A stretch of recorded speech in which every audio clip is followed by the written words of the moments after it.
بسم اللہ الرحمن الرحیم۔ السلام علیکم۔ ان بہنوں کے نام جن کی جھولی ابھی تک اولاد جیسی نعمت سے خالی ہے۔ ایک لڑکی کی شادی کو 7 سال کا عرصہ بیت گیا مگر وہ اولاد کی نعمت سے محروم تھی۔ اس کے خاندان اور دوستوں میں جتنی بھی اس کے ساتھ کی لڑکیاں تھیں سب کوئی 2 کوئی 3 اور کوئی 4 بچوں کی ماں بن چکی تھی، حتیٰ کہ اس کے سسرال میں اس کی نند دیور جن کی شادیاں اس کے بعد ہوئیں وہ بھی اب صاحب اولاد ہو چکے تھے۔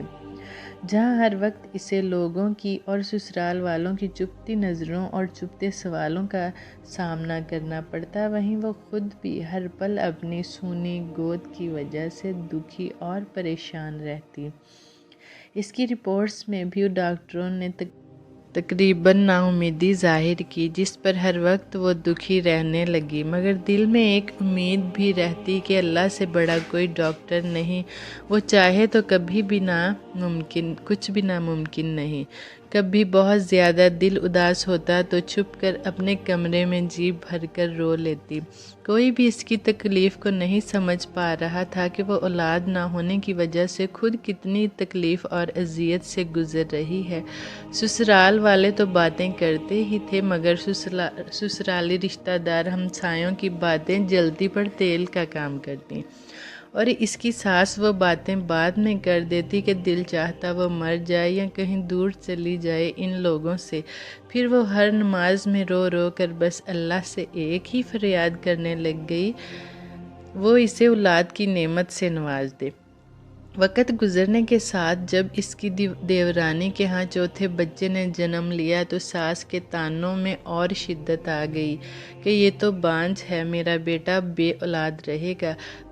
پھر وہ وقت آیا کہ گھر میں اس کے شوہر کی دوسری شادی کی باتیں ہونے لگیں۔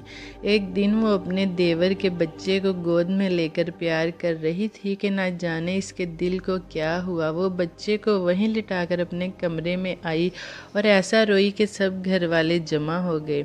اس کے دل کی حالت سمجھے بنا سب یہ سوچنے لگ گئے کہ دیور کے بچوں سے جلتی ہے، حسد کرتی ہے، مگر ان جاہلوں کو کون سمجھاتا کہ اللہ نے تو اس کو ایسا دل ہی نہیں دیا جو کسی سے جلنے والا ہو۔ وہ تو ان لوگوں میں سے تھی جو اپنی خوشیاں بھی کسی اور کی جھولی میں ڈال دیں، جو انہیں منہ کا نوالا دوسروں کے منہ میں ڈال دے۔ وہ تو بچے کو پیار کرتے وقت اپنی سونی گود سے اس قدر دل گرفتہ ہوئی تھی کہ خود پہ قابو نہ رکھ سکی کہ آج اس کے آنسو بھی سب بند توڑ گئے۔ واحد ایک اس کے شوہر تھے جنہوں نے اس کو کبھی طعنہ نہیں مارا تھا۔ ایک دن کسی نے کہا کہ اپنے شوہر کے ٹیسٹ بھی کرواؤ۔ پہلے تو اس بات پہ بہت ہی ہنگامہ ہوا، لیکن پھر اس کے شوہر نے ہی کہا کہ کروانے میں کیا حرج ہے، اللہ کی کرنی کہ جب رپورٹ آئی تو وہ ٹھیک تھی۔ پھر وہ گھر میں ایک طوفان آ گیا کہ سب اب اس کو فارغ کرو، ہم تمہاری دوسری شادی کریں گے، لیکن میرے شوہر کسی صورت مجھے طلاق دینے کو تیار نہ ہوئے۔ اس نے اپنے شوہر سے کہا کہ آپ شادی کر لیں، مگر وہ اپنی بیوی سے بہت پیار کرتا تھا سو کسی صورت نہ مانا۔ ایک دن کسی نے ایک پیر کا کہا کہ وہ بڑا پہنچا ہوا ہے، اس نے اپنی بہو کو اللہ اللہ کرواؤ۔ جب اس کی ساس نے بات کی تو اس نے صاف انکار کر دیا کہ چاہے جو مرضی کر لیں، بے شک گھر سے نکال دیں، لیکن کسی پیر کے پاس نہیں جائے گی۔ اس پر اس کی ساس نے بہت لعن طعن کی۔ اس نے وضو کیا اور نماز کے لیے کھڑی ہو گئی۔ جب دعا کے لیے ہاتھ اٹھائے تو ایسی رکعت طاری ہوئی کہ کچھ بولا نہ جائے۔ پھر سجدے میں گر کر اللہ سے فریاد کی، یا اللہ، اگر تو نے مجھے بے اولاد رکھنا تھا تو تو نے مجھے اس دنیا میں عورت کے روپ میں کیوں بھیجا؟ عورت تو پوری ہی اولاد سے ہوتی ہے، پھر میرے وجود کو ادھورا کیوں رکھا؟ یا اللہ، ساری دنیا کے ڈاکٹر چاہے جو مرضی کہتے رہیں، پھر بس تیرا ہی آسرا ہے۔ یا اللہ، میری وجہ سے میرے شوہر کو اس تکلیف اور محرومی سے نہ گزار۔ یا اللہ، تو ہر چیز پہ قادر ہے، تو نے حضرت مریم علیہ السلام کو بنا شوہر کے، بنا مرد کے ماں کا مقام پہ کھڑا کر دیا اور ان سے اپنے محترم نبی کو بنایا۔ ان کو پیدا فرمایا۔ یا اللہ تجھے حضرت مریم کا واسطہ مجھے صالحہ اولاد کی نعمت عطا فرما۔ یا اللہ اولاد کے بنا میں ایک ادھوری عورت ہوں، یا اللہ مجھے پورا کر دے، یا اللہ مجھے پورا کر دے۔